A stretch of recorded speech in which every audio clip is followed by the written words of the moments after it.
मान फजना तंबीरे हेनबसे याम हैरे अदुंदे मणिपुरदा लकाई लुहंग चलकान दस आइदे अमेरिका लेरबनेना आई short set नस अरिया पोते क्रॉप टॉप नस अरिया पोते मोदुगी मान ngabo kirisanaga nangi kirisana kamain tawba hagi da le me ai ninga pudok sa ngasi yam ti ngasi de sebai da tawdoram na iphone sa don ado ahoi lakai ka sunakna banene ne ai si am haina kha sandok biram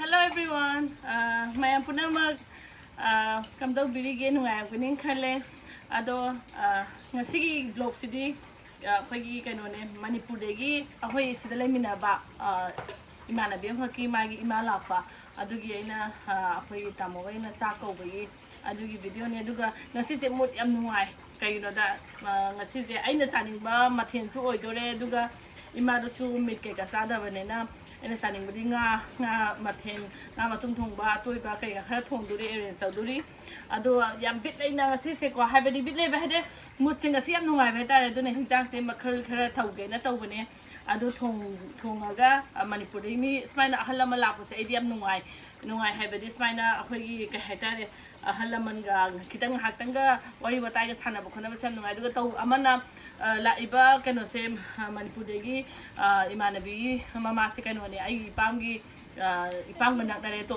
tegi ni adu duni adu yenga se kai mathen tawbono habedo yenga se oh aduga amana singdok saba ma kaino aigi video ke kada smaina ke habedi maitegi phizon setlu adu taw habedo tanja se setning na hoi sida yamna super pon na tem ne yam limit por pon na hoi yam tang na kano tawraga sesai matam ngai ga habedi tanja sa ba yenga setle hoi ta aduga aigi blog sidi ta sen haroga di aigi lifestyle adugi blog ni aduna ke haitare ai ke dana khotana adu tawna te aigi chumna samna ha ai ngasi de ai video nam ge he ngasi blog taw ge khot ka hemla ta ai aina dukan chat pa khangde adagi imungi family gi dinner sa ba sa khangde mi la pa khangde ai plan taw dana khotana hoi ngasi budi plan taw ke video nam ge ka inga do mana taw na te dana ai phane setana adagi ai series na mana ta bane na lifestyle gi blog ni na mai taw bane do hoi mayam na budi nusi dana phane set lo ko ha bane do phane to yam pro ta bai taw bane ai na Manipur na ha ki video da phane nga ta seli do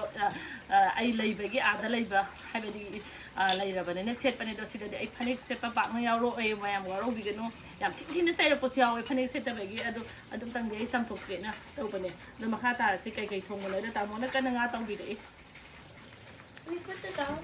ta mo na huji kan nga taw bi dei nga taw bo thong ba nga matum thong ba sina raw ni thong do se taw bo thong ba ataw bo thong ma atoi bo thong ma ma hi dai ne nga ataw bo hai ma hi adagi Ahenba sina huji ma pena class tawduni huji asma huji tanna lamjin chelo halaga kano tawduni humang do kha tai thok rai te do ajana ma huji class hodore aduna Manipur dai online class ni ko atu thabiro mai do se na pena khamu se ma ai ojara call tawroge ko ko se bi nga se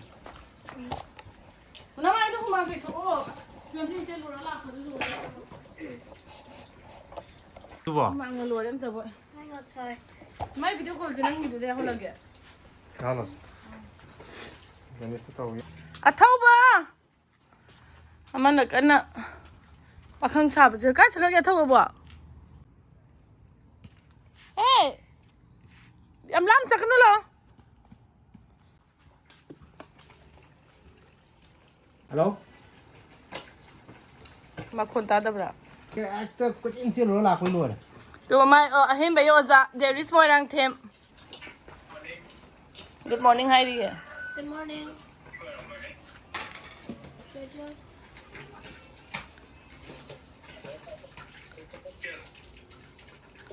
ai horom the kan gi ne yes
Ay Mapao.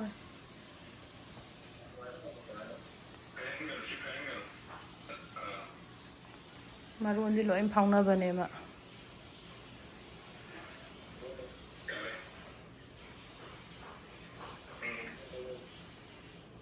Ay nga ka batare.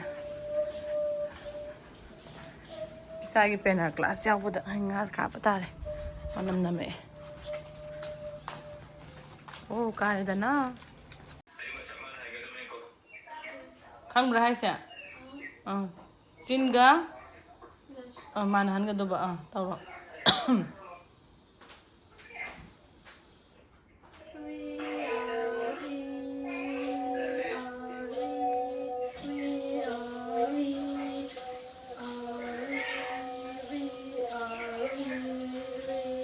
Tôi lại không tới nào. Ngasi cái class sẽ mới lại harau boleh bagi.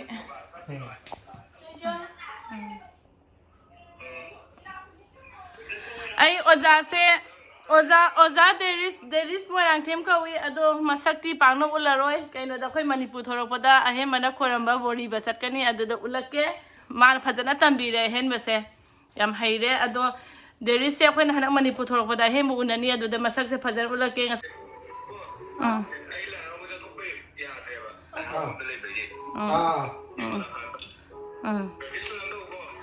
Hoi hayo. Hoi hayo.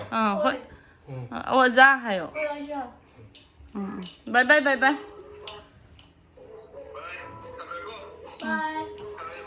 Pena hoigi tradition mayam na pema tamatong tabang amoy da basise mang de na ba adum samna hairga guitar tamba gumba saida adumai pena so hajen bada adum angang sin check em kai din khalle aduna aina khoi da hoi ma chang thega da su pena tam salo ko lo kai adum hai no adumai na tawe aduga ngasai aina ama hai kibado dress ki matang da aina aigi vlog sida adum mayam na nusi dana ka me nusi ba pira pusiawi yam tin thina ngang pusiawi yam uchaning ba du da kan hai ba sia uchaning ko pa dana te ai adum aigi memory adage ai isa sin se khoi gi mari mata sing da u da do adu hanna ba amam da individual ina video kana tong bangam da badina adai memory ina ba su ai nam da bani adage adu da na ta bida ai yam na ai gonda hobby ina adai interest lai ai gonda sumba blog na ba ko ba se adu gi ne hada da dress ki matang da adu yamna khoigi sesaning mai maya dai mekanu gi khoigi matau tamjaning foreign kai ga foreign sagai gi kai ga mai hai ko pai te gi piron se ga hingon koi ba gi yam ka ha ki hingon gi mi ba gi ta jale da hingon da mai gi vegetable garden ga chala ga ina he ba ko ba gi adu da yamna taki ngang ko chaw do ai gi YouTube ki kana da yam yaw de ngang ba ni ga Facebook am da share to video kana nusi dana share to video kana adu da ha pa do adu video da yam tathi da ta bangam da ba khonda yam yawe ado so to da basinate adagi akhoi gi maite gi pidon do sesaning da bai sinate kaseng lai da bai ni sida adu hainingi aduga kitang he to raga pidon je nupi de da tai ne ko Manipur da khangde ma khangde maite di nupi di mau de du set ka da bani ade mau wera ga hoina US tala aga karai di phani ko la se ka do no pora kem pora phani tara hairo ko le nuti gi used to di karai de khoi phani tara duna dum ngam duna aduna yam ta ma hoi tham jari ne ba ko aduna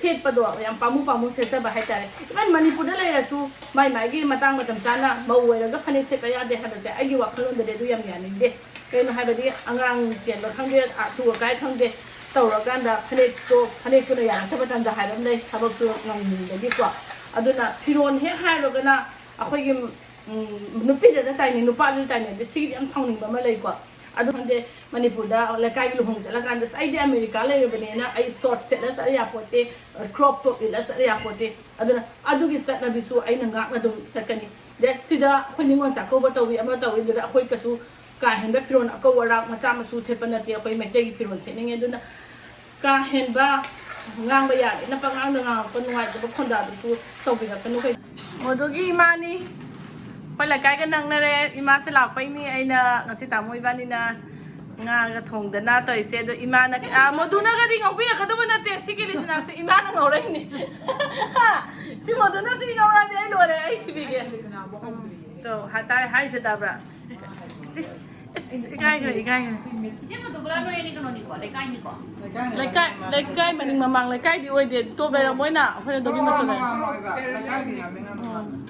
ngapai ni jing ngapai tum to to mahau ma la bra mahau se adum hai pe ma ai try to ge na lai phone ba pang la mit ko na lai lai ne na mo chelu ba na hai ba to try to ge na kariya nga sep te lai dri ye wo du ka mai to ge sira kai no si se angan kanoni me angan jakka pi de ke mo ro kem sa ge ai se ai gi di loi de nga tui ba thong ba si lai de matum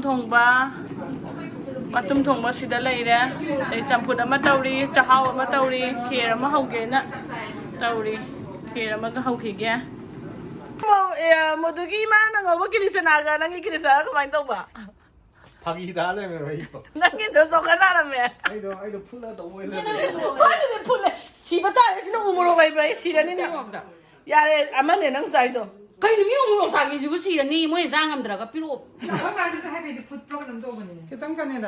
umuro la ya le da bi ma na ai ngam ha ngam ro ya pi ba de pi ge ba taningi umuro to kai kili sana se umuro sojala ka ini sana pik de la por ko de mo se tamo na ko ba ki sana phagi dara me ye zo karo ya me pi wa ba se mo umuro pi wo saningi kai ni pi ha ai ki pa da kan singa ki be kari ya ai ba ma thak ta pa la singa ki yong ni se ai de no na ni de pisa ka ma ka mai to ya 아이게 아까 너도 마상한테 이행하러 마사 아들었어. imana manipur de gi imana semba umuro achar por e adu te sa gara 마사 이행하려면 사들었어. 마사도 오고 마사는 거다 마포. ne imana semba podo si sari bo umuro se 너 가노도 그래도 아무나. ai umuro sa kai no ba 감게 사고 하오네 봐. 기단들이는 우물 싸면은 사면은 완전. awon ne maya no mi dari ba si mo na video mana kan de sama yang bodo 우물게 뭐 ba sabi di phangi sabi di ora pange 그냥 야루이라. kan de sa video mo 사보자. ah wen kan de 난 까이디 야루이요. akoy no ne mo gi moro ki group am le ba 아스 모르게 sila ne esa 뭐랑 갖다 사보이다. 뭐가 뭐가 거기다. imagi jani gi wari ne ni se Dubai nuwaibisina ko Delhi pung ahum mutang pairnina adu makha ta pung 3 tu mu paidina aduna ta London sak sa ise mu dubla je tumningi sak sa je na ama je ke je taning man u 마땅한 하이고. 아따오바. 미리 포스 타고 와서 하이로 거기. na toiba 미나이다 다녀라 보도. ro sina ain torok pani awai am ji yaure sangong khe ji 폴란드 가래. sampudam ji yaure ad aidi imana pirakpa kile chana do saru de khongaw sum sing khala e sum phorak tana khongaw gi kanu patan thadok pa yaure khangori je ayu ji kile chana mem no phothok na ka tore ba khongaw gi patan thadok pa yaw tore ba je khongaw sum sing khale asma ai ni ga photo sa ne 나找比如 ma si liam ti e 그래서 하우스 까이디 sangong khe 하우스 까이디 레이노. yo se ai ke sia si de yo mo do ma ai ni si mo kana la thong no do na si mo nang thong ni la ai ni no ba ya mai Korean rice yaw kanu to Korean show yaw do 까이 블랙 라이스. black rice 얌통. yo ai se ai ke sia si da do mi yang bi ro to ma then aduni asingo ai nei ma ya presenting do ni how to how ai no sa ga do ni 하 근데 그 이상 통 먹게 되면 하야 되네. 너는 무슨 다. ai diam pamui kamai tong ni ni ram ni sa hela lam ai diam pamui bai je ai gi no khongaw gi kanu je sumsing khale nga sai kanu mem sum pok thorak tana mangan pok thorak tana ai sak sa bangam moi dori dori kamai tong ai diam sak sai da ai sa sal ro ko ni 그럼 그 다음 볼게. ai ka ya ma pi ma di morok sai ga ta nga 너 살았구나. morok pudi khang de aina sa re di khala ga hapak pane do khang di ye ngo hitang he 아이는 뭐 사대 해서 이만 싸마 해는 뭐 싸들 내서. adune sira ko do no ai ni kai no kai gi no nga gi dura di bi do wa je no wa wi long di 너 샀어요 근데 그래서 하시면. jasmine 싹시로. jasmine ngatane tani ui lawe 임포트 해다네. ngasi de se bai da tong do ram nei ko na sa do ne imam ma how ai da ro ka mai ta we ba ado ako lai kai ga sun na ba ne ne ai si am hai na kai san do pi ro mo matang sa ne ado na do na la hore 도 san do pi ro mo ai se 아. 어. 카메라 어디 간다 와리네. an ni ro ka mai mai yo ne 캐메라 야우드간다 하이브도. 서스펜스 하면서 마이디 맞아. 시나 하와이 통마 싸버도. 하와이 통과 아이도 하와이. 하와이 통과 하와이 지는 가. 캐리라 못 들어도 와 이렇게. 걔라 못하러 이게. 난 타이나 난가 캐리 피자 와 이렇게. 아주 아무나 하와이 중이야 이네 걔로. 나 통지요. 시디 짜가네. 나 통마 하브라. 뭐 시디 싸가 하이래 봐. 하와이 통마디. 하와이 통마디. 하와이 통마 그래. 이런 거 지나면 시대 아이나 모르고 사. 이마 그ano 아토이부도 예워 뭐. 모두 낭디. 모두 나가 실라 보이 방어 왜 싸방이서 이마 모두 이내라 보이. 아니 마이 마 하이니 마마시 우버를 타라게 가니까 예워. 나가 시 싸방이서 하우 싸방. 나보다 눈시들어 얌나. 시번에 암나. 가만히 좀 이마. 그래 우버 장 거기. 한번 써 그래. 말랑니. 계산도 비우고 해요 왜나. 마야나 니나나 통이로네 양 방금 그 근데 시망나 항이네 시누피시나. 시와 가나 통이로 왜 회다 라 작사 가나 통이로 왜 까야야 쳐놓아. 내가 우리 니나 작품 내가 우리네. 아두보도 아이네 통이니 할로를 그대로게 ai si pam hai tawai mau ne ba ai sa se pra mangan ke taw ne ba 니나기 작품도 이거라 또 있네. ni na sa khum de wa da taw ya ni ko mo to 사람은 통이나 먹고 있는 람마디 봐 하네. ai khna ai si su ji na thong ye ka hai hai 통에다 하면 봐. ma ne 심한 좀 나이데. wa ba 어 시장 통을 봐. 니나가 만부 셔 그냥 아헨바다. ai ma taw na hai 아헨바나. 맞아. 하와이 짜링이나 하와이 통을 봐. 짜링만은 피자 싸부 싸워도. tang soi dong ye tang soi ju sao ya de ya taw wa to 이거 아토는 강 싸워도 봐. 아헨바나. mo ro am happy dam ne na ni khala ga 아이 들어자네. 아토만 비자나 나시 피해 마. 그러로. 홈메이드. 홈메 나이나 아마나 버들 쳐. 마다리 마더리 스피네 봐. 아 기타한 자리 이게 또 가나다 하네. 어 진짜 슬러. ai ai ngam ro si sa sa fe ni da na film 슬러 이제. 하와이 짜는 거. 너원 내기 아이는 싸이네. 아이디 안간기 좀 싸그럽네. 아이 무슨. 딴 거 ani 잡아. kum mo sa ha ni 그러나 내가 ai dong ye ba ka mấy ra còn lại em thì đủ xong rồi. Hawaii thì rồi. ro se penja le 아이 모스가 상감던데. ma ngam dam na 아도라. ai ni sa si mo ma ngam ma taw ya man do 아이는 그 디시브 프레스라이스 되게 온토 지사게 세모 하라 돼. 뭐면 거. 아까 먹은 거라. 아이 사나 강자라 모르 누구 이제 따라. taw sa le ma 싸게. 아자들이 너희 얘기 풀어보내 봐. 나기 잘하는 거야. 아한다 사가고다 우물 고라 아이 아이 고라 이더니 내가 까이나 이모 우물 사던 아이 우물 기쁘 이게 이런 거. 알아가. 아이 프로그램 아이 프로그램 때문에 이 사는 거 프로그램 sabne. 막 이상한 경험 풀어보러. Xa trên lúc này thì phải ama ni nga happy dam 아나 나이 기천다가 털이 이렇게 랑드가 막 야한 털 만드는 거. lúc lúc gì 아이 하나니 나다 하게. 아 마세가 못해 와라게 풀어보내 봐. 하나가 우물 사프라게 얘 내가 자는 거다. 아이 나나 마야는 행군데 우물 아이는 마니푸르 꼭다다 이거 뭐 나도 원빈이 원래. nangi nanga matum suku 아이 뭐 프로그램이 세네 샤고. alright 아이 하와이 프로그램. 이런 거. 하we sa yang sina dena pani na ka ora pizza sa ya. 프로그램이 좀 먹다. Hi mo pian ba ni so de. asing mani thawai am thawai da na thong jang kharjan No ya no se. ngasi sa yam pa ma mi se nga yam hawe ha Tôi này nhìn ông rồi lại cũng ngasi de asing ba hai khare ma 아이쇼가 이제 이나나 타박 빠잖아. 신나 우리나 싸. nga taw bai ni hai se thapak ji na ai se nga taw bai ni nga taw bai ki Ba mo de kwa mi na se. ate ne ai do 하기도 그래. nangi ma lo tri bo 그 말이 나오는 말 기다들이 있으니까 나 비는 거. o sagri jo se lo to kan no gi ne hai pu dun mi gi ha so ye ne mo sagri lo ro 세워 거기 해고도. Khode zum pota la pa sa. na mo he he pu do 기다들이 근데 여행 나왔을 때 로고더라. Ni ma sang ba dam nei de. Ni ina. akang mo na jo to hang na mo do pres ne hang mo ne No sa da tu ni de kang dai. 마리 하우래 거. ko ye mo ne ipam na la fa ye 마이 레자가 한번데. original ke le sa 아이도 막 팩 어디네. phek ke le sa na sa ro ga bye bye bye bye gari kai kham ge bye bye ima le hore bye bye